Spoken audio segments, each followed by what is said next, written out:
My name is Dean Davis. I'm a commercial photographer here in Spokane. I went through this program in the early 90s, back when it was still the film era, when we were shooting with our 4x5s and all film. We didn't really do anything other than 4x5s back then. I shot a tiny bit of medium format, but most of our projects were all done on the 4x5s. In fact, that program was physically right here, right? Isn't that about right, Ira? That building was sitting right here, and they tore it down and, of course, moved the program for a couple of years into one of the other buildings and built this amazing building. If you guys have never experienced that old building, and this is all you've ever experienced, just know that you're probably sitting in what might be the best photography program, the best facilities with the best equipment, maybe on the West Coast. And there's probably only one or two programs in the country that are better than this. So you guys are super, super fortunate to be in this program, to have the teachers that you have. Eric and I go way back. His wife and I went to school together. So anyway, the show is actually, they're calling it a retrospective. I'm calling it a mid-career retrospective because I feel like I've got a long ways to go. I picked a job where I will probably never retire. It's never felt like work for me yet. I've been doing this about 30 years, and I'm going to keep doing it as long as I can hold on to a camera. I feel super, super fortunate. You know, I work on the commercial side of things, and that means different things to different people. I basically delineate working with businesses and working with consumers. So I don't shoot, I don't do any work for, I don't do any weddings or senior portraits or family portraits, but I'll do just about everything else. So I end up shooting for utilities, transit systems, banks, law firms, golf courses. I mean, just about anything. I have photographed fertilizer. I have been sent ice climbing on a glacier in Alaska and sailing on board one of the America's Cup race yachts. Shot down Key West, Florida, and New York, and a bunch of other places in between. So it's been a really, really fun career, and which is why I don't want it to end. Do you work for like an agency that these people come to you to get these photos taken? Yeah, so you work for multiple. So I'm self-employed. I have my own business in Spokane, and I get hired by agencies and or client direct. In fact, most of the work I do tends to be client direct. And most of the travel I do tends to be for clients that are right here in Spokane or in this region. And they'll hire me and send me to these different places. Okay. There's a lot less risk for an agency to hire a known entity and send me like ice climbing in Alaska versus hiring someone in Alaska that they've never worked with before. So it costs more to hire me and send me there than it does to hire someone who's already there. But most of those clients know exactly what they're going to get by hiring me and sending me wherever they're going to send me. I've got some talking points I want to talk about, and I'll just kind of intersperse talking about some of the images that are on the screen here too. And I'll start with this one right here. This is actually inside the powerhouse at the Post Falls Dam. And I'm actually doing a project for a Vista when I shot this, but this is actually personal work. It looks like work, but it's actually personal work. I was doing a 2-year-long time lapse of one of the dams out there being rebuilt. And in that 2-year time frame, the chief operator of the dam said I could go anywhere I wanted inside their facilities and shoot whatever I want. So I went in one day and made that image. And that image, which was featured in CA magazine a couple years ago in their photo annual, which was kind of cool. I don't know if you guys know anything about CA magazine, but it's sort of, I quit subscribing to it because it only made me feel worse about my own work. The work in there is so good. And to get featured in there one time with this image was pretty amazing. This is also personal work. And all of my personal work has started the same way. And that is, I see something that I think, that looks kind of cool. Oh, well, I should do something about that. I'm in a position to do that. It took me probably 10 years into my career before I started to, before I kind of developed that notion that if I see something that looks interesting, I should do something about it. And all of my personal projects have started that way. And some of those projects have turned into museum exhibitions, major museum exhibitions. or just gallery shows. I have gotten a lot of commercial projects based off of my personal work, which is the sweetest work to get. When a client like Providence calls me and says, hey, we want you to photograph 500 of our healthcare providers. We want you to do it exactly the way you did it with the poet project that you did. I'm thinking, yeah, let's do that. That's great. So I always try to have a personal project going. In fact, I'm photographing another poet on Friday to add to my poet project, which is called Pictures of Poets, and I'll have a couple of shots. There's some that are hanging in the gallery there, and I'll show you a couple here too. But that's kind of an ongoing project for me that I'll probably keep doing maybe the rest of my career. So just to back up a little bit, I was born in West Germany, military family. So we kind of moved all over the place, the Philippines. So Germany, the Philippines, some other foreign places like Mississippi, Oklahoma. My dad retired out of Fairchild Air Force Base. That's what landed us here in Spokane. I was in the Army. I was stationed at Fort Lewis, which is now Joint Base McCord-Lewis over on the west side of the state. I was stationed in Turkey. I went to the Defense Language Institute in Monterey. I became a translator. I was a Dutch translator in Holland for a few years before I got out and came back to Spokane and went to school here. I sort of spent a few years after I went to school here in the microbrew industry. I was one of the owners of Spokane's first microbrewery.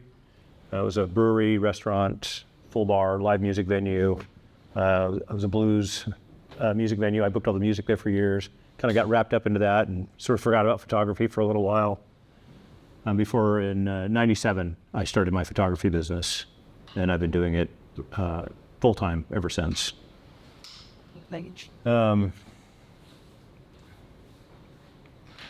Yeah, so '97 was still the film era. So when I first got into this business, we were still shooting with our 4x5, our medium format camera.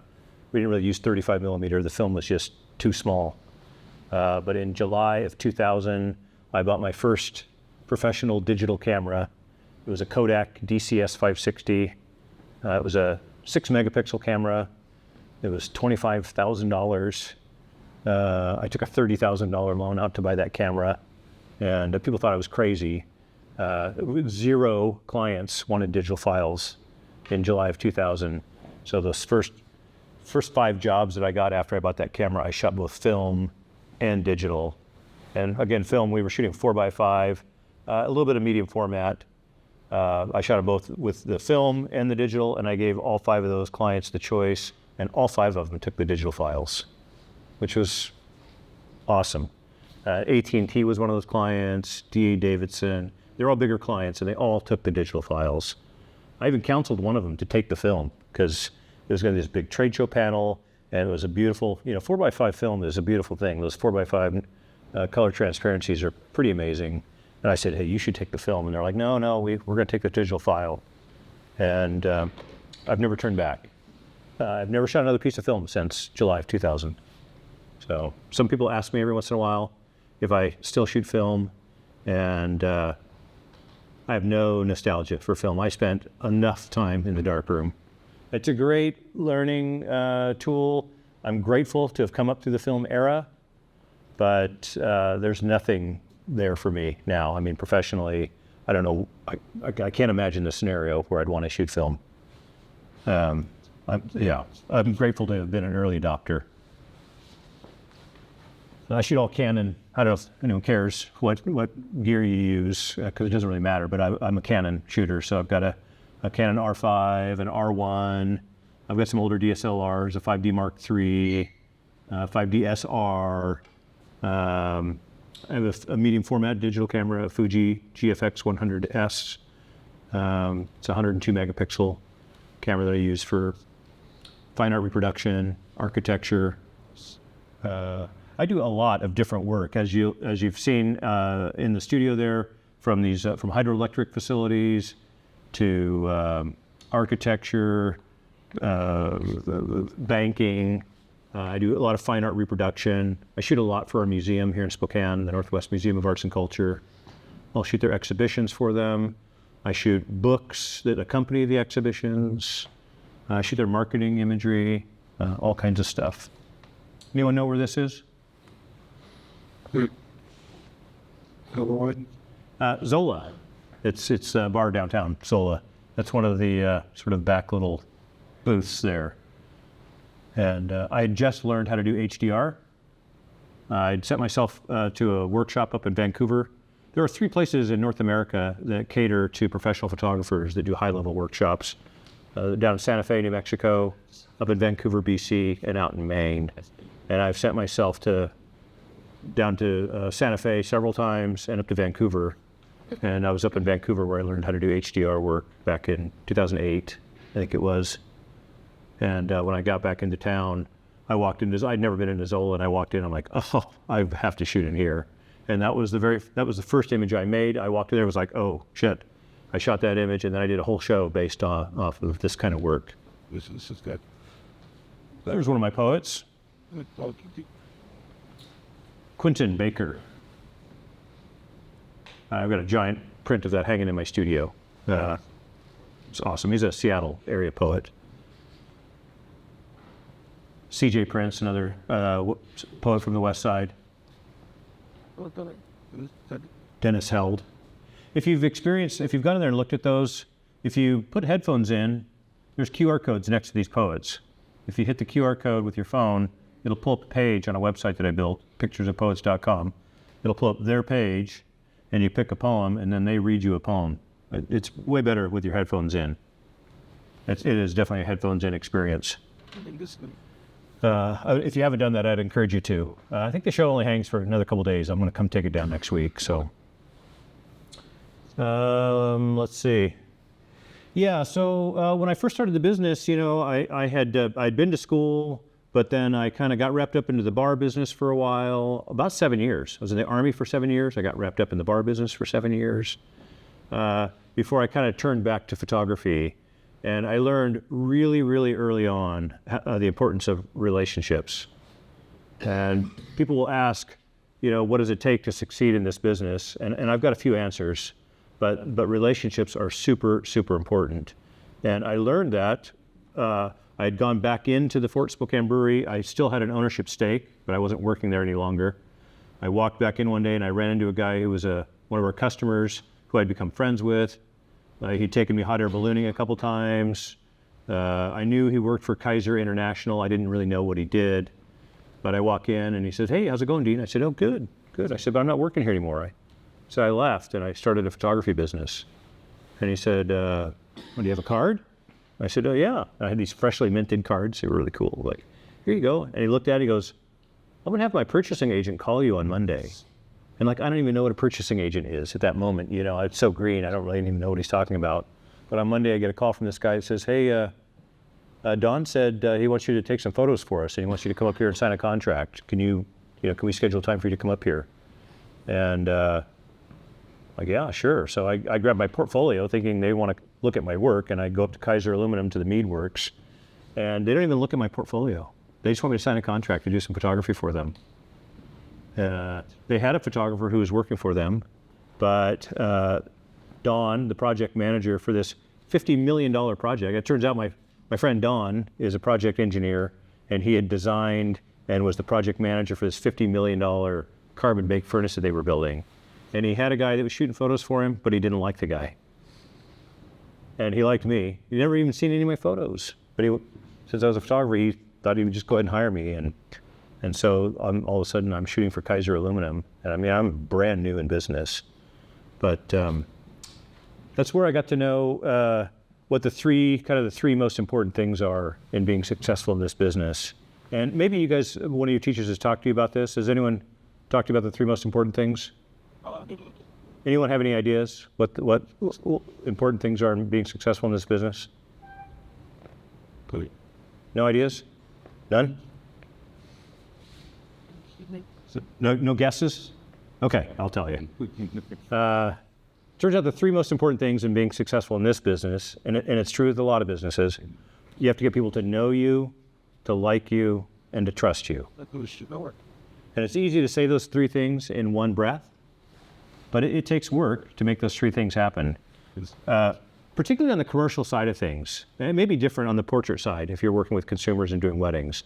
But on the commercial side of things, the people who hire me are generally middle managers within their company. So if I'm working for a Vista, it's someone in communications that's calling me, maybe someone from the marketing department, and they've got a boss, their boss has a boss, and up the food chain. So they're really putting their neck out on the line when they're hiring someone. So they got to know who they're hiring. They don't hire people they don't know. They definitely don't hire people they don't like, and they most certainly don't hire people they don't trust. So you got to get people to know you, to like you, and to trust you. And if you can make those three things happen, you don't really have to be the greatest photographer that ever dropped onto the planet. I'm certainly not. I consider myself to be an okay photographer. But I can get people to know me, to like me, and to trust me. Or at least that seems to have been the case anyway. So far. Another one of the poets, it's Mark Anderson. He was the very first poet I photographed. And I had been watching a documentary on Platon. Anyone know who that is? British photographer. I'd watched a documentary on him, and I was kind of interested in what he was doing with using the shoot-through umbrella for lighting, which is kind of a crazy old-school way of lighting. We don't use shoot-through umbrellas anymore. Well, I do now for doing this. And I watched that documentary. I was thinking a lot about the artist Chuck Close, who's an American painter, and I kind of had this idea that I wanted to do a project where I was going to do big heads. That was it. That was my idea. Big heads.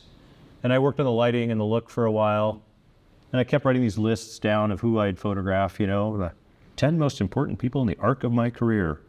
Nobody cares. I just come up with all these lists, and then one day, at the Spokane Arts Awards, I was the chair of the Arts Commission for the city of Spokane. And at the Arts Awards, we were naming a new Spokane Poet Laureate. It was Mark Anderson. He got up, he read 2 poems, and I sat there in my chair and I thought, wow, that is cool.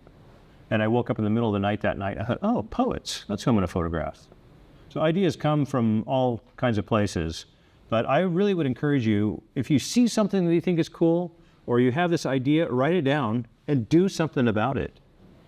So many photographers like to think about doing photography and like to talk about doing photography, but you got to get out and do it. Get the camera out and just go do it.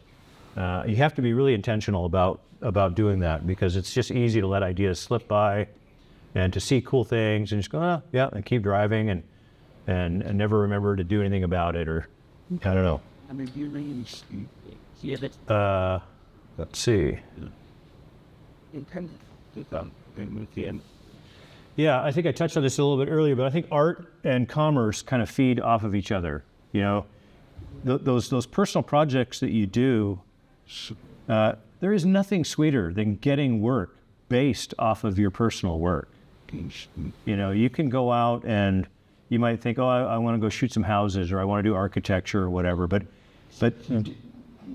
having personal projects and having that personal work in your portfolio or on Instagram or whatever, and having people hire you based off of your personal work, that is so rewarding and so fulfilling. So whatever it is, whatever you like to photograph, do that and try and get work based off of that. That's the most rewarding work you can do. I'll take just about any project that I get called for, as long as it's a commercial project. I've told 1,000 people, no, I won't shoot their wedding or their family portraits, because I just don't do that kind of work. But just about any other kind of work I'll do. And, I'm kind of a generalist. I think you'll get taught by some people that you need to create a defined look, a style, and kind of focus on that.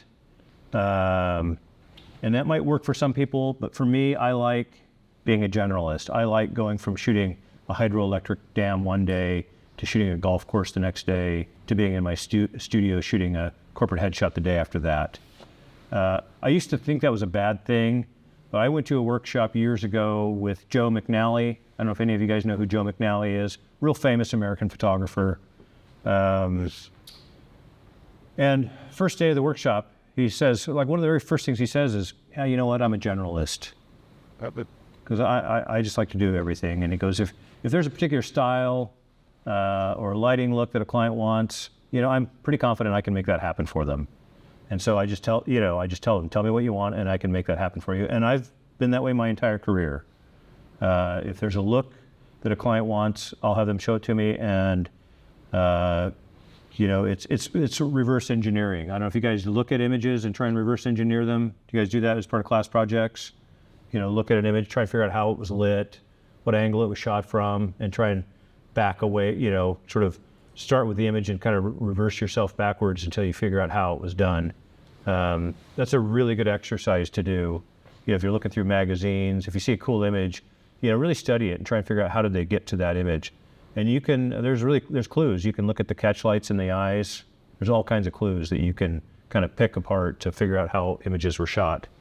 But I like being a generalist.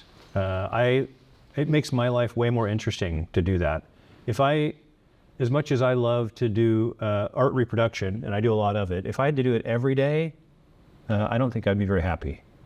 I like that spice, that mix of, like I said, of going from corporate headshots one day to shooting products the day after that to being out in an industrial facility with my hard hat and my safety boots on and my full harness and hanging out of a crane the day after that. The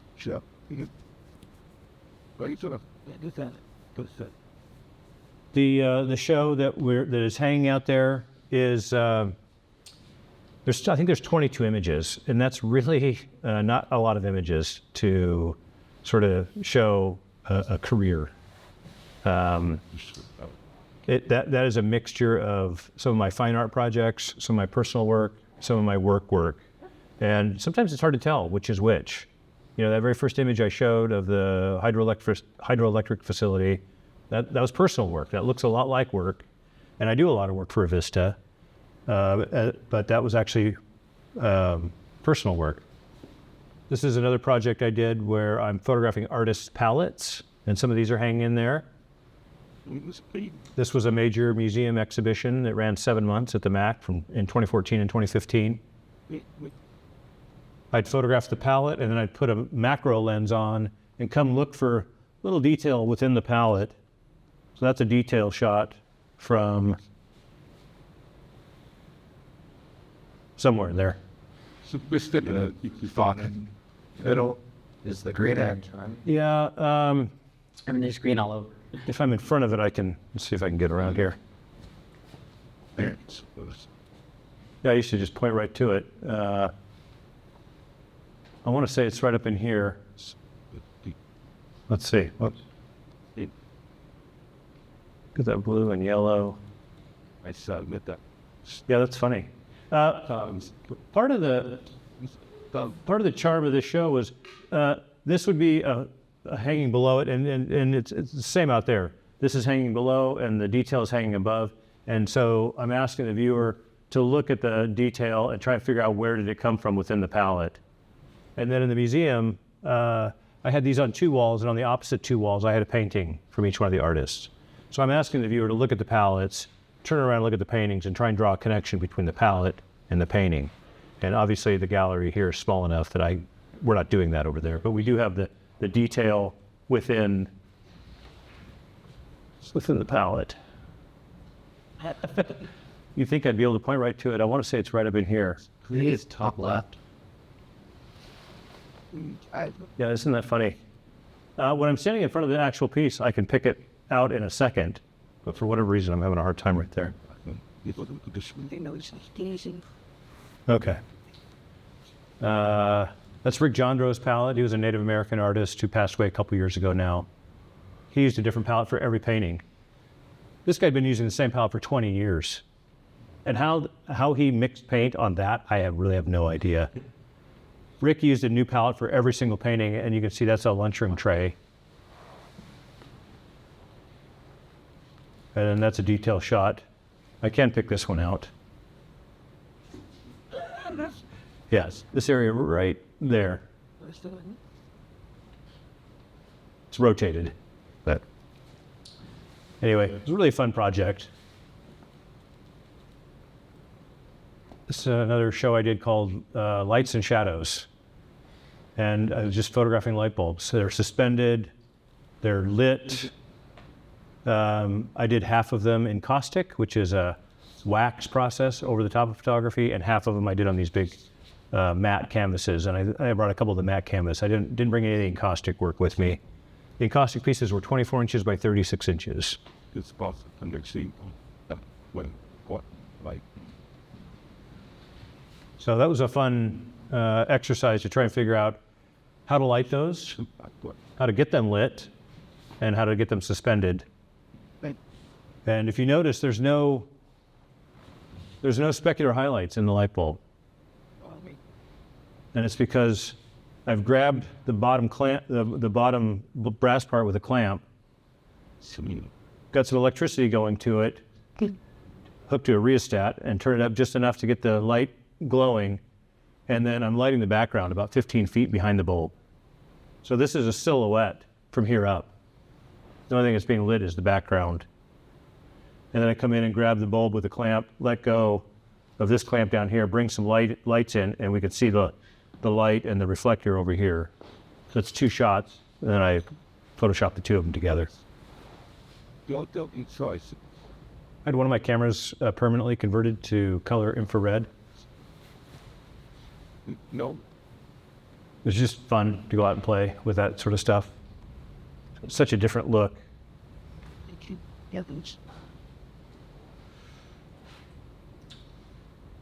Some of the prints that you see out there are a little bit beat up.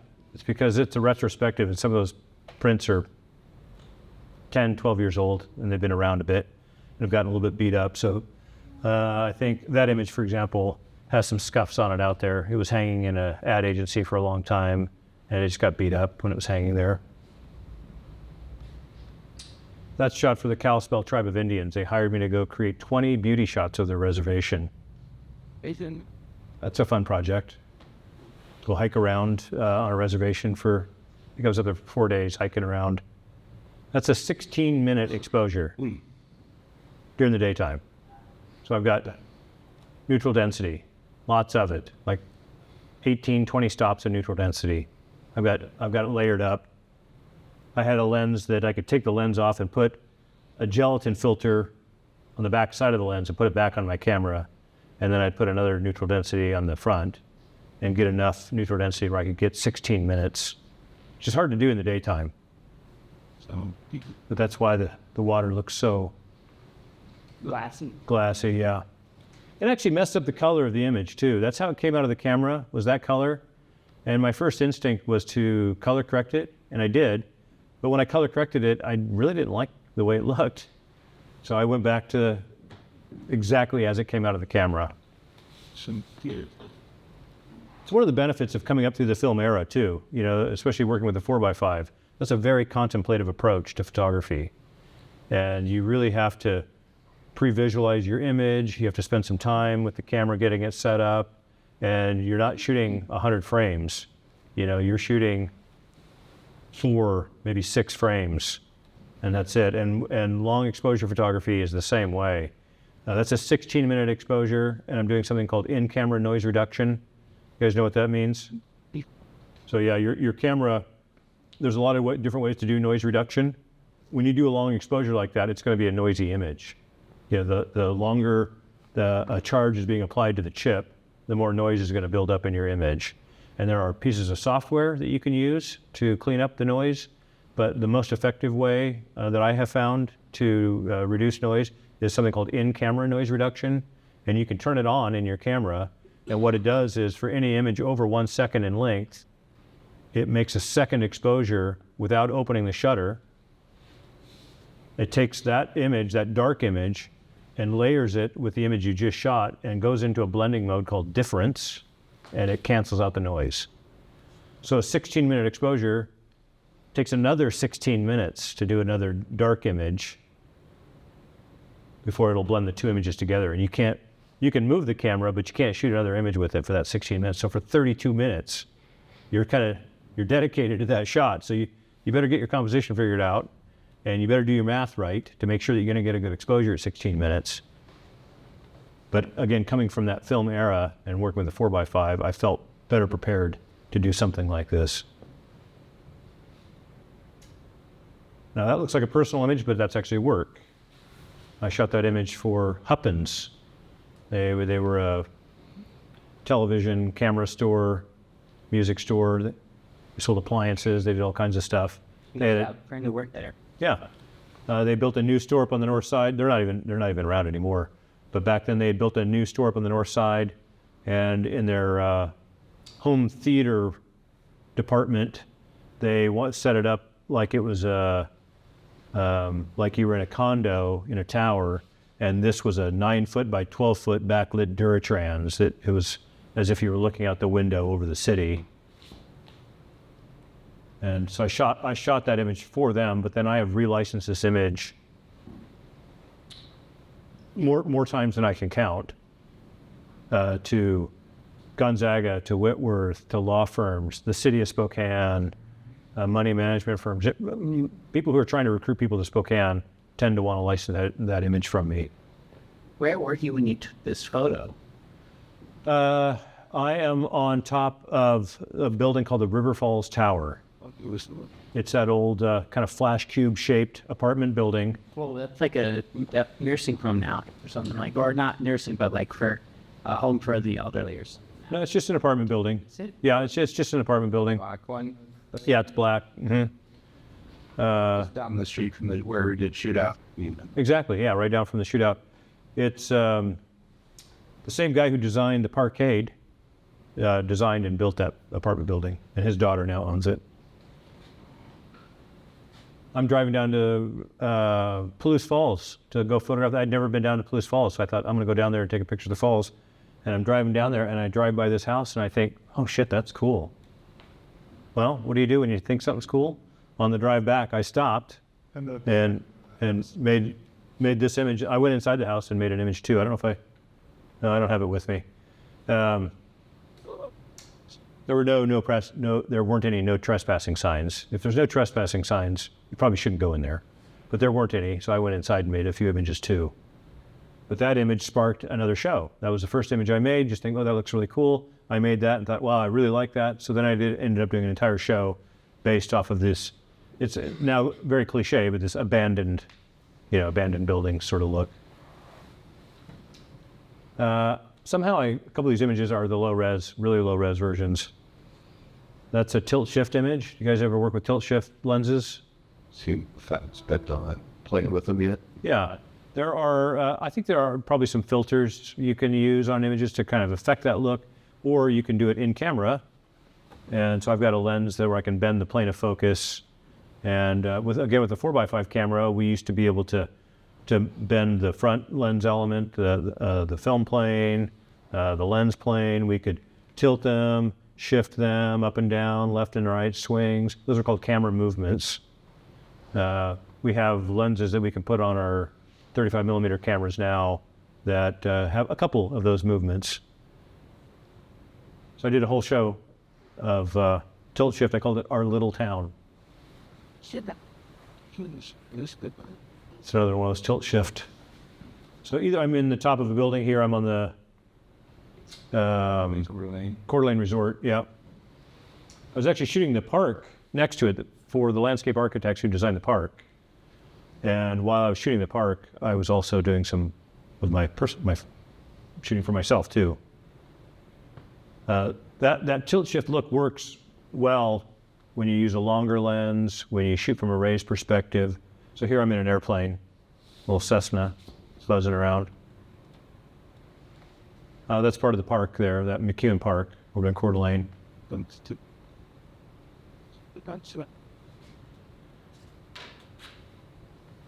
At the such tooth.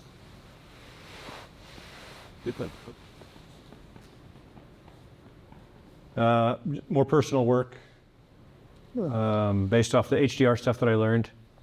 You know, architectural photography used to be one of my least favorite things to shoot because you'd go into a big space like this and you couldn't bring enough lighting gear in there to light it up.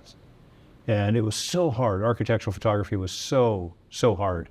But after I learned how to do HDR photography, I really started to embrace architectural photography because I could shoot a big, vast place like this. And if you walk in here and you look up to the normal eye when you're standing there, it's really dark up in that up in this ceiling area, but to be able to shoot a dozen different exposures and blend them together and get get detail in the deep shadows and hold on to detail in the bright highlights and kind of bring it all together. It's like magic, I think it's an amazing time to be a photographer. The technology that we have available to us is just fantastic. It does all start with good ideas. And you can't just take your camera and put it in something and just shoot HDR just to shoot HDR. You have to have good composition, a good idea, a scene that would require HDR, because not every scene needs HDR. If you can capture everything you need in a single frame, there's no reason to be shooting HDR. Just kind of question about that. Well, Yeah. did you scout that and map it before you shot? No. Good. I went in, I walked around in there, I made a bunch of different images inside there. But I walked around, I introduced myself to, I think it's a Presbyterian, I think it's Presbyterian. Anyway, whoever I don't think they call him a priest or a pastor, I think they call him a dean of the church. Introduced myself to him, and he just said, yeah, you can go wherever you want and shoot whatever you want. So I wandered around for a while. I probably spent 3 or 4 hours in there. They've got a big pipe organ, and there was the pipe organist was there, and he decided to just play while I was doing my shoot. And he played for the entire time, like a couple, 3 hours, which was kind of cool. I'm not much of a church kind of guy, but yeah, Ira. Isn't that St. John Cathedral, It is. which is an Episcopalian church? Episcopalian, thank you, yeah. Yeah. And they do have priests and deacons. Okay, Yeah. yeah, thank you, yeah. I thought I would like burst into flames when I walked in there, but turns out I was fine. Yeah, I like symmetry though, as you can probably tell.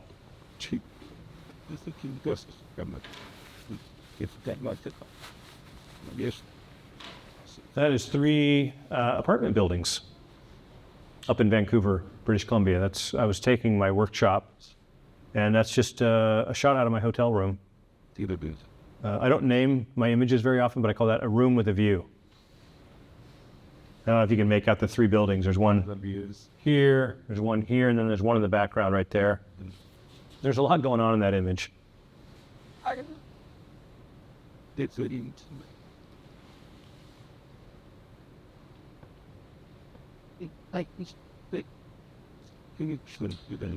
of the ways that I really got started and picked up clients when I first got into the business was to get involved in the community, involved in organizations that my clients, the people that I'd wanted to hire me, that they belonged to. The Spokane Advertising Federation was one of the organizations that I joined.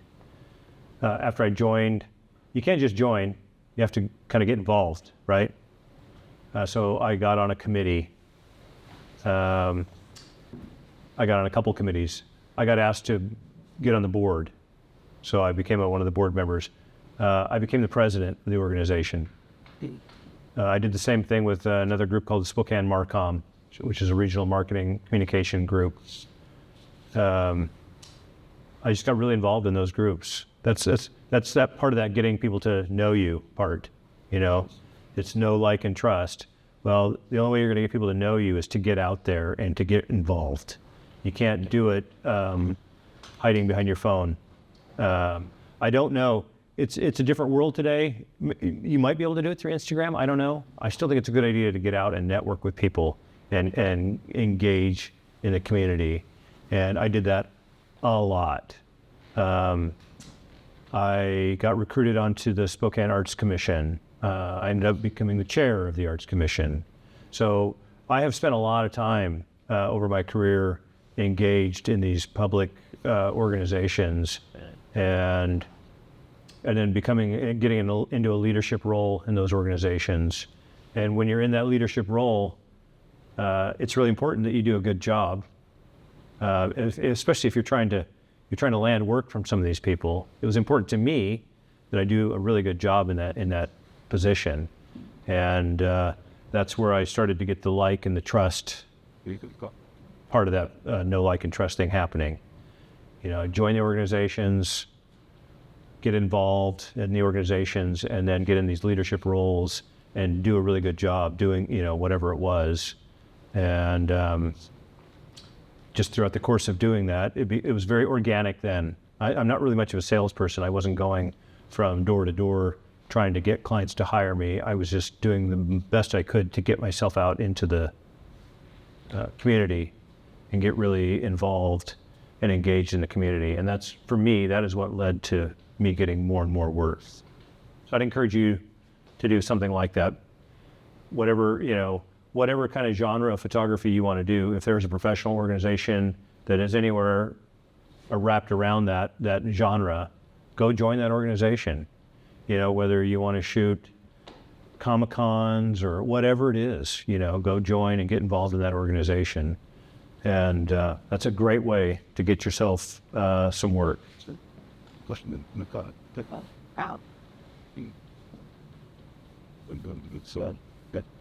Anyone have any questions at all? Yeah.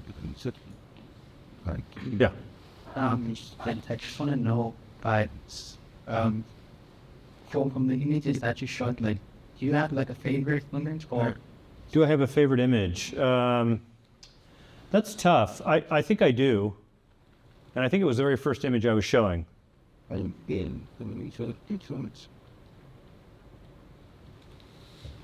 think that one might be one of my favorites. I cut my teeth shooting heavy industry, you know, going back to that story that I told about the project engineer from Kaiser Aluminum. He hired me to photograph that carbon bake furnace that he had designed. And I really kind of got a taste for heavy industry. And, you know, fast forward, this was many years later, but I like getting into those environments. They're kind of these environments that most people don't ever get a chance to really see, you know. Most people don't get to go into these big manufacturing facilities or hydroelectric facilities like this to even see that. And that brings me to another sort of slight tangent, and that is being able to, you know, like 90% of getting the shot is being able to get yourself in that spot. Like that shot of the cityscape, being able to get yourself on top of that building, you know, to be able to shoot that cityscape, being able to get inside this hydroelectric facility to make that image was almost harder than creating the image itself. And it kind of goes back to that know, like, and trust thing.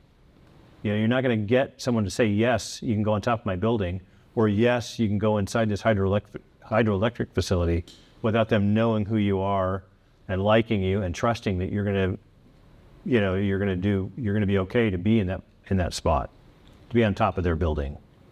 So I can't emphasize that enough, that whole know, like, and trust thing. Ira? I would say for those that are still in school that aren't going to have access to things, we might consider joining camera clubs, because sometimes they'll do field trips. Yeah. There'll be some member of a camera club that has access to places. Yeah, absolutely. It's a one way to maybe get out into the community and get access to spaces. Yeah, agreed. How'd you get such a surreal visual quality to this image? Because it almost feels like it's in a video game and not a photo, you know?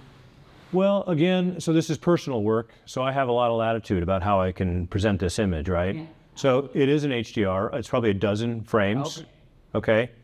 I'm shooting from, I usually shoot my HDRs shooting the fastest frames first.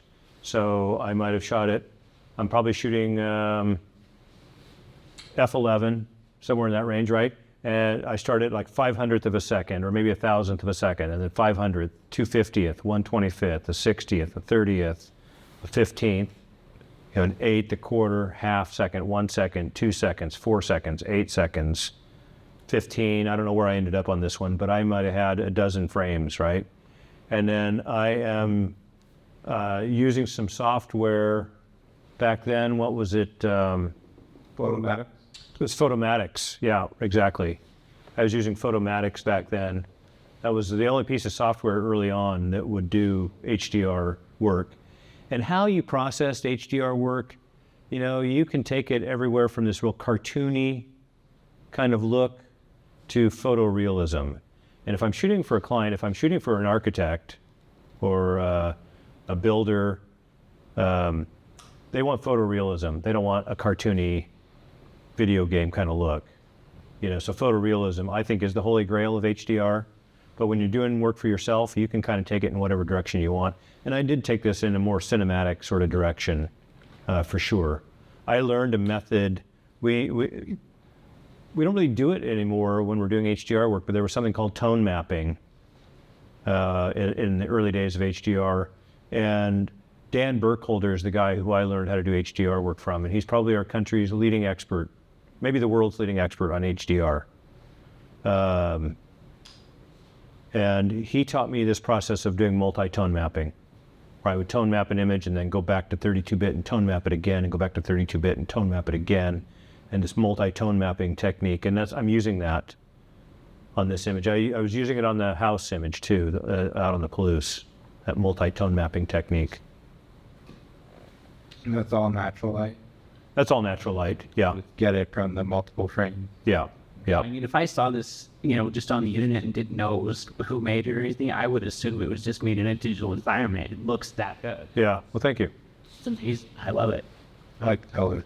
That hydro facility was built in 1906. It's the oldest, those are the oldest hydro units in Avista's hydro system. They are going to be taking all those offline and putting new ones in. And I have shot a bunch of photography for Avista over the years, and I have shot, when I showed them this image, they asked me if they could license it, and I said, absolutely. And then they asked me if I could go to all of their hydroelectric facilities and do the same thing. Nice. Well, absolutely. So that's back to that idea of how your personal work can turn into commercial work. But some of those other facilities, I have photographed units being taken offline and being replaced. And if there are 6 units in there, they might only take 1 or 2 of them offline at a time because they generate a lot of electricity. This is so inefficient and so old, they're going to take all of those offline at once and leave them offline for a couple of years while it'll take them a couple of years to replace them all. Slide. Chris? So your story, kind of getting industry, is different, that you kind of jumped in and did your thing right from the get-go, right? That's right. So knowing that, if you were to look back and choose a different path or think, oh, I might have done this earlier or done this differently, is there anything that you might have shown these guys that would have helped you maybe earlier on? Well, I dropped out of school. I didn't tell you guys that. If I had to go back, I wouldn't have dropped out of school. I'm remiss that I didn't stay in school. There, you have access to so much information and great knowledge from your teachers and equipment and getting experience here. You can come out of here and be so far ahead. I struggled my first few years in business to learn, to teach myself some of the techniques that I probably would have learned had I stayed in school. So I would have done that differently if I could have. As far as the work itself goes, I like having a studio. You know, I've got a studio downtown. I have a full-time assistant. I've had the same assistant for 18 years now. He's only my 3rd assistant that I've had over my career. I like that. I like having a full-time employee. I like having a studio. It's an expensive way to run a business. I suppose if I were looking for a way more efficient way of doing it, maybe I would have, I don't know, because I didn't really like architecture photography when I started my career. I do now. But if I had to start over again and just do one kind of photography, you know, I could be an architectural photographer. I wouldn't need a studio. I wouldn't probably need an assistant. You know, I could just do architecture. Obviously, in this market, there may not be enough of that to make a living doing just that. And this is a small town. Spokane is not a very big town, and it's hard. It'd be hard to make a living picking one of those genres. You know, I'm only going to shoot product photography, or I'm only going to shoot food, or I'm only going to do fashion, or I'm only going to do architecture. One of the nice things about Spokane being as small as it is it kind of forces me to do all those different things. So I like having a big studio and all the trappings that come with it. It's really an expensive way to operate a business. So if you're looking to make a lot of money, you're probably not picking the right career. You can. I mean, it's possible to make a really decent living, and I've made a decent living at it. But it probably took me a good 10 years into the business before I was making enough money to be able to bring money home, enough money to feel like I was making a living. My wife and I never had children. That helped.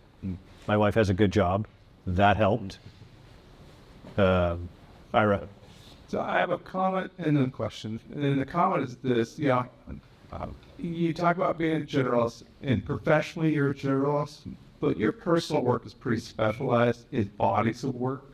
Yeah. You take a deep dive and go a direction for a while, whether it's HDR, the encaustic wax, the canvas mounting, like you take workshops. So could you describe like what is your creative process for going on a deep dive personal project? Because you've done that with poetry project, the artist palettes, the HDR, over and over, the tilt shift, etc. Yeah. So to me, yes, you're a professional generalist, but you're very much specializing for bodies of work for extended period of time. What's that period of time typically like for you? It varies. Most of the shows that I've put together have been maybe 10 to 12 months worth of work. And it's just the reason it takes that long is because if I want to come up with enough work to actually have a show, and once I start a project, that is the end goal in mind, is that I'm going to show this body of work somehow, somewhere. I don't always know where I'm going to show it when I start the project. The palette project was going to be at a winery.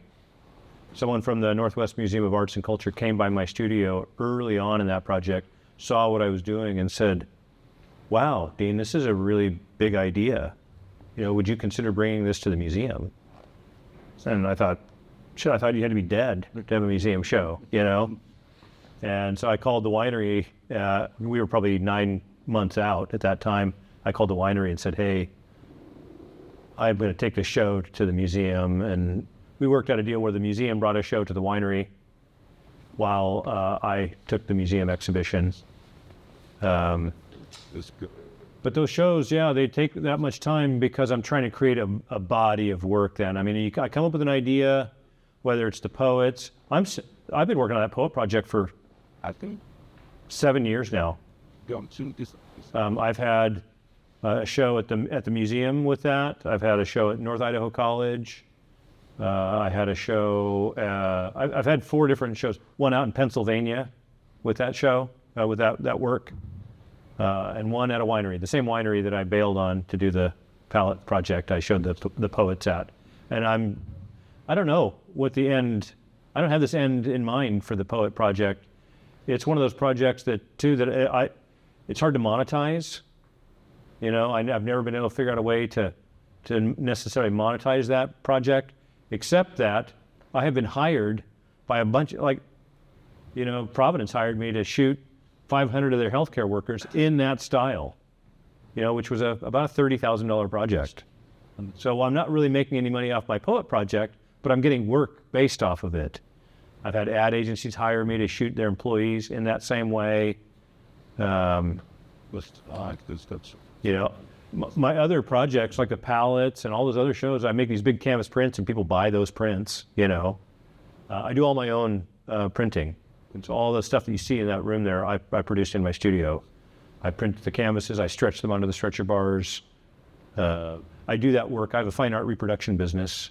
So I do that kind of work for artists. They bring me their paintings and I create reproductions for them. And because I can do that for them, it means I can do it for myself. I have all the tools to be able to do that stuff myself. And I like that. In the film era, professionally, we shot slide film. I would shoot the film, but I didn't process it. We took it to the lab. The lab processed it. We got it back from the lab. The client would make their picks. Those picks would go to what we called a color separation house. and they would put it on a scanning machine, and they would scan the film. Then it would come back, and then those files would go to a designer in an ad agency or design firm, and they would do the retouching. So it was the film era, but we barely had any control over the work. In the digital era, I can come up with an idea, I can shoot the images, I process the files, I can print them in my studio onto canvas, I can stretch them onto stretcher bars, and I can put hardware on it and go hang it on the wall. From beginning to end, I can handle every last bit of it. And it's kind of counterintuitive. You think, oh, we had way more control in the film era. We really didn't. So much of that work got outsourced to specialists. In the digital era, we can do virtually all of it ourselves, and I love that about the digital era. I like making physical prints. You know, I don't want my images to just languish on a hard drive or look at them on my phone. I like making that physical, tangible print. And so if I have an image that I really love, even if I don't have any need for the print, I'll print it still and throw it in a flat file. So I have this physical, tangible print. Chris? So a lot of, I think we talked about these successes. Is there a scenario you might mention that there's a harder project to work on with a challenge, and maybe explain how you navigated that, whether it's a client or whether it's a project? Oh, I've had some difficult clients. Let me think about that for a minute. I've definitely worked with some difficult clients, people that have warned me, hey, yeah, this person's not going to be easy to work with. I take that as a personal challenge. I like to think that I can work with anyone. And my time in the military, you know, I learned how to work with people that that were super difficult. I was sort of forced into situations where I had to, you got a job to do, and you got to do it no matter what. You don't really, they used to say in the military, the maximum effective range of an excuse is 0. So there just is no excuse for not getting it done. You know, you got to figure out a way to make it happen, whether you like the person or don't like the person or don't like the situation, don't like what you're photographing. Yeah, I don't know that I've had any. I've lost clients, but every client that you get, at some point, you're going to lose them. I've had some great clients that I've lost. Hollister Steer Laboratories is a great example. I did a lot of work for those guys. I loved those guys. I love that stuff, getting into those. Again, it's one of those buildings that you drive by, you have no idea what's going on inside. Because there are all these people working in these laboratories in these clean rooms, and they're making injectable pharmaceuticals, anthrax vaccines, all kinds of crazy stuff going on in there. And I love going in there and shooting that stuff. And then the marketing person was somebody that I had a great relationship with, and the owner of the company was somebody I had a great relationship with. He sold the company, that bastard. He sold it to a company out of India, and he told his marketing person that he was selling the company, so she left and went to another company, and then he sold the company, and when the marketing person was gone and the owner was gone, all of a sudden, that client just went away. I did one more shoot for them after it sold, but it was for another firm out of Seattle that hired me to go in and shoot. But all the new people that came in, they had their own resources, their own people that they worked with, and it was hard to lose that client. I loved working for them, and it just went away. Hey, you're shooting for them now, aren't you? What? Boy. I would have said. Yeah. Anyway. Yeah, it's weird that that happens. Yeah. I've been asked to photograph some stuff that I really didn't want to photograph. I've had to photograph fertilizer. Fortunately, not the organic kind, stuff that was mined. But I've had to photograph windows, and not actually in a structure, just the window itself and its casing. I had to bring it into my studio and figure out, how do I make this thing look cool, So it's not always the most glamorous. I'm not always, on a glacier in Alaska doing a photo shoot. That's easy, to make those things look cool. A blind person can be up on that glacier and just point the camera around and get great shots. But having to photograph stuff that is not inherently pretty to begin with, that's challenging. And that takes a little bit of creativity and stretching and pre-visualizing. I don't know if you guys do pre-visualization exercises, but it's a good idea before you get your camera out of the camera bag to try and pre-visualize what you want the shot to look like, rather than just get the camera out and get some lighting gear out and start setting it up without any idea of what you're after. It's usually a good idea to start with what you're after first before you ever get your camera out of the bag and start setting up lights. Come up with some idea in your head. You have to have a plan before you can deviate from the plan. You don't have to stick to it, but it's a good idea to have some kind of a plan to start with. Colin, did you have a question? Once you're first to competition, how would you find that for up and coming folks? Yeah, you know what? Is it work together? How do you... What's weird is I have been able to make a decent living in Spokane, and I'm working for a tiny fraction of the clients that are out there, and I'm still making a living. So the way I look at it is there is room for everyone in the market. I've always been super open.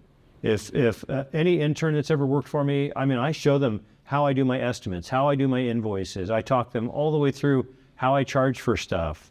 I don't really feel like there's any big secrets. And I've never been the kind of person that holds my cards real close to my chest, I love, hanging out. I don't go spend a lot of time with my competitors, but I love talking shop. So like with Craig Sweat and Don Hamilton and Chris and guys like that, I got no problem with those guys. I think there's enough work for all of us. I know I'm working for just the tiniest fraction of the clients that are available, and I'm making a decent living. So clearly there's enough work out there. Yeah. Can I get intern for you? No. You do all these projects, you talked about getting through the creative process. Where do you find your motivation to get onto a project like Talk Out the Window? And it's not the most exciting thing, but getting into that creative process is tough. How do what make this work for you? Wow. Oh, that's a really good question. I don't even know if I have an answer to that. I look at a lot of stuff. So I am influenced by, and we all are, influenced by the things that are around us. And so, I'm an art collector. So my studio is filled with art. I spend a lot of time looking at art. I'm a potter too. I'm a ceramicist, so I make ceramics. I teach ceramics on Sundays. I have a class Sunday mornings I teach. I guess I just look at a lot of stuff. I look at a lot of photo magazines. I try to, when I'm watching TV or movies, I try to look at the lighting. If it's something that's really dramatic, sometimes I'll stop and pause the movie and look at it and think, wow, that's crazy how they're lighting that. It's easy to get wrapped up into a movie or watching TV or looking through magazines and not think about that sort of stuff. And it's hard to do it right away when you start your career.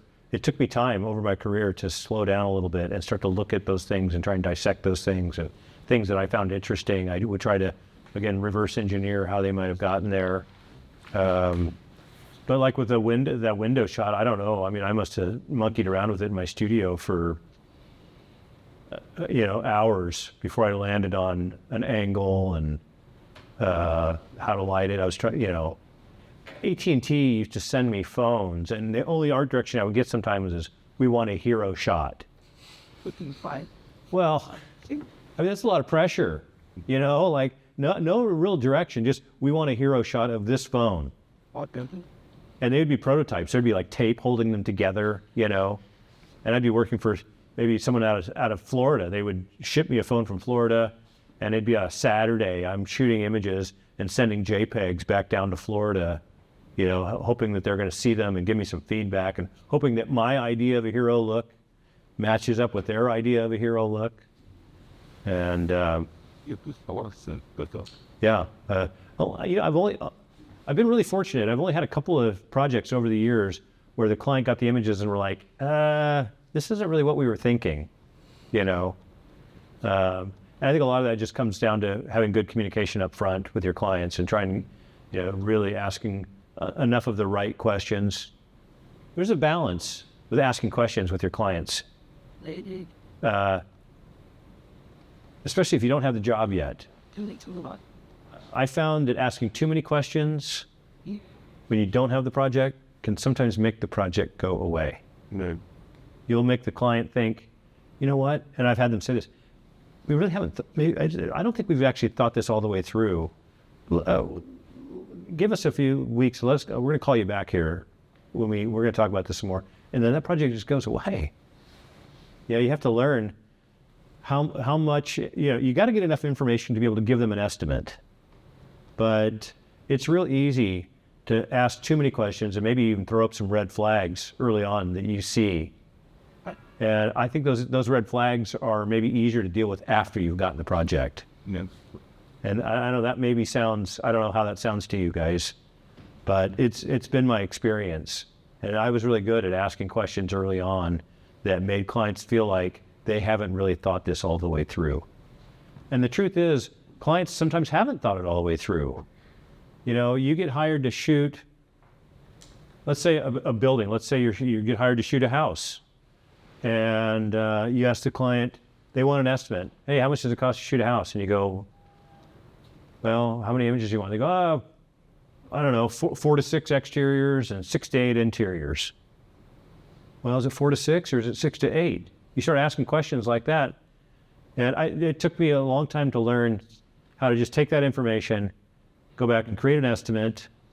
And I'll tell you how I do that in this exact scenario. If a client tells me they want 4 to 6 exteriors and 6 to 8 interiors, I pick the 2 lowest numbers, the 4 exteriors and the 6 interiors, and I build an estimate based on that. And then I put a line item at the bottom. So here's an estimate. Now, let's just say it's 10 images, okay? The 4 exteriors and the 6 interiors. It's 10 images, and just for the sake of numbers, let's just say I came up with $3,000 to shoot the job. That's a good. And there's 10 images. Well, that's roughly $300 an image, right? So I'll put a line item in my estimate that says additional images from this project can be licensed for, and I won't do 300. I'll do a number a little bit less than that to make it enticing. I might say 225 an image. Additional images from this shoot can be licensed for $225 an image. So going into the project, my estimate, they know right away, it's $3,000 for 10 images. Oh, and if I want more, this is how much it costs. Because if I don't do that early on, if I give them an estimate and it doesn't have that additional cost on there, and I overshoot, and they see 15 images that they want, but we haven't talked about a price, it creates a potentially uncomfortable conversation. The client might call and go, hey, I know this estimate is only for 10 images, but there's really 5 more that we want. How much are those additional images? It's kind of uncomfortable. They feel like I've got them a little bit over a barrel. They're really hesitant to ask me how much the additional images are. And so I just put it right up front. I pick a lower number, build an estimate off that. Additional images are this much per image. And I can tell you, it took me years to figure that out. But once I did, it has made so much difference. I have clients, Providence will do this to me all the time. I'll do a job for Providence, and let's just say 10 images is what the estimate is for. They'll pick 35 images and turn a $3,000 job into an $8,000 job. And I didn't spend any more time on it. I just overshot. It happens so much. It makes such a difference. So many clients pick additional images. And it took me years to figure that out. And I hope you guys are listening to that. That is a tip that will make a difference throughout your career. If you can figure out a way to put your estimates together that way, it erases that potential for uncomfortable conversations. Clients just know right up off the bat. Providence will email me their list. They'll say, hey, we know the estimate was for 10. Here's the 35 images we want. Just send us the extra invoice. Of course. They just know. There's no uncomfortable conversation at all. It's awesome. I love that. It took me so long to figure that out. So there, that's your guys'. There's no cost for that. Yeah. How do you go about deciding how much you're gonna charge for your time or for the images or that? How you? That's a really good question. And early on, I was a member of ASMP. the American Society of Media Photographers. ASMP had something called a business Bible. That business Bible had a formula for trying to figure out how much your day rate should be. And it went something like this. You figure out what your expenses are for a year. And let's just say your expenses include paying yourself, okay? So let's just say your expenses for a year are $100,000. You figure out how many jobs am I going to shoot in a year? How many days a year will I be shooting? And again, just for the sake of easy numbers, let's just say I'm going to be shooting 100 days out of a year. I wish I were shooting 100 days out of a year, okay? But if I need to come up with $100,000 and I'm going to shoot 100 days out of the year, then my day rate is $1,000 a day. And that just covers my expenses. There are other things that get built into my estimates besides my time. And here's something else. I don't put any time on my estimates. My clients, there is no mention of hours for either me or my assistant. I just call it a creative fee. That creative fee includes my time and some built-in usage. I try and figure out how the clients might be using the images, and I factor that in, and I add that into my creative fee. But then there are things like processing a raw file. Yeah, back in the film era, we charged to do a film scan. So when I went from doing film to digital, I looked for everything I did in film. I tried to find a way to port that into the digital world and charge for it. Because it got real expensive going from film to digital. You know, $25,000 camera. I took a $30,000 loan out to buy the camera, a laptop, and some software. And I had clients who thought that my prices were going to go down. Because we had all these things in our estimates back then. Polaroid, we shot buckets of Polaroid. Film, processing the film scans, all this. They thought all that stuff was going to go away and that it was actually going to be cheaper now that we were in the digital era. Well, I found everything I did in the film world and ported it over. So processing a raw file, we know, taking a raw file and running it through Lightroom, how much magic you can make happen.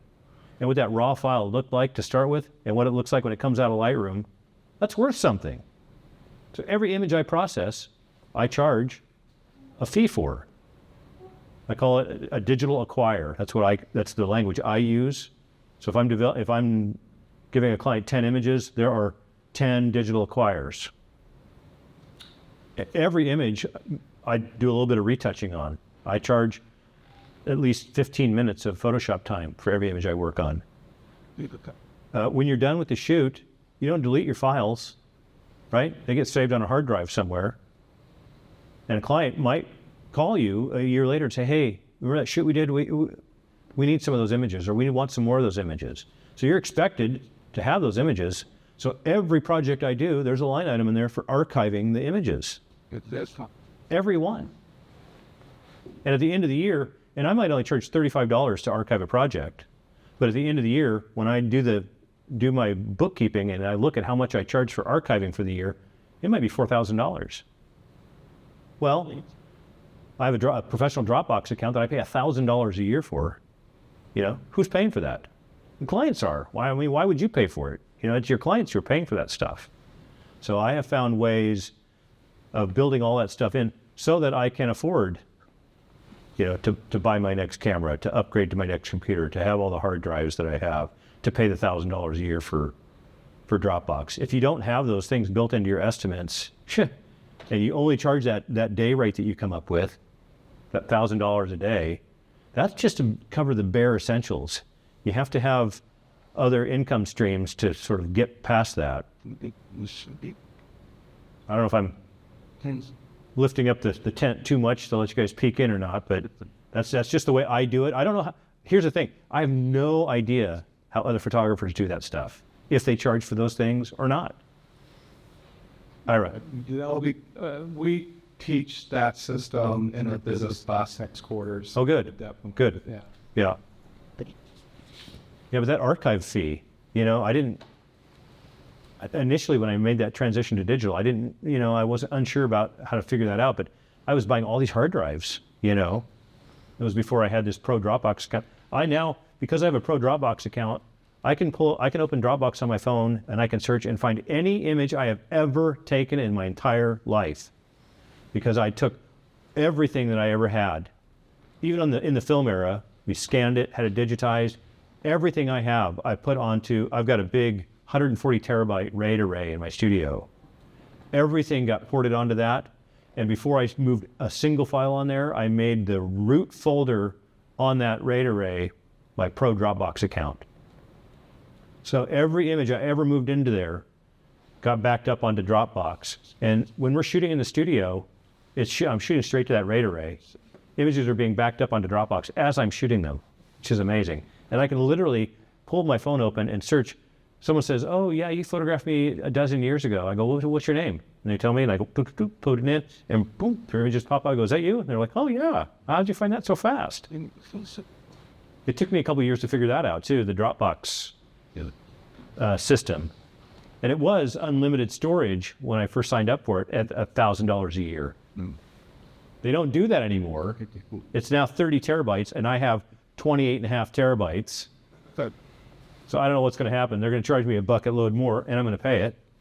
Because what do? You know, I love that ability. I can be in New York and have a client email me and say, hey, we need the high-res versions of these files. And I can go right to my phone, pull up the high-res versions, and send them a link to those high-res versions. They don't have to have Dropbox. I can do a direct transfer. So early Dropbox was a little clunky because the people had to have a Dropbox account, they had to have enough storage, and it was funky. But they added this direct transfer functionality. And I can pull up on my phone, find a file, and share it with anyone in the world in 30 seconds. It's just freaking crazy. Couldn't do that in the film era. Yeah. Any other questions? Comments? Dirty jokes? No? Okay. Well, I really appreciate you guys being here. I know it is part of your class, but I really dig talking to students. I hope that you guys took heart to some of the stuff. I don't know what direction you're going photographically. I knew the day, I knew before I even signed up for my first photography class that I was going to be a commercial photographer. I just knew that. That's the direction I was going. I didn't want to work with consumers. I always knew I wanted to work on the commercial side of things.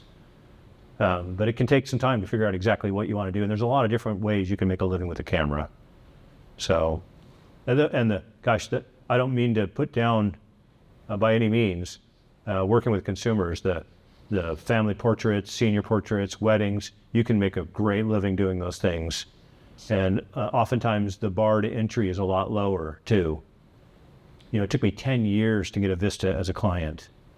You know, it doesn't take 10 years sometimes to get someone to hire you to shoot a wedding, for example. And if you're really good at shooting a wedding, you're booked a year out.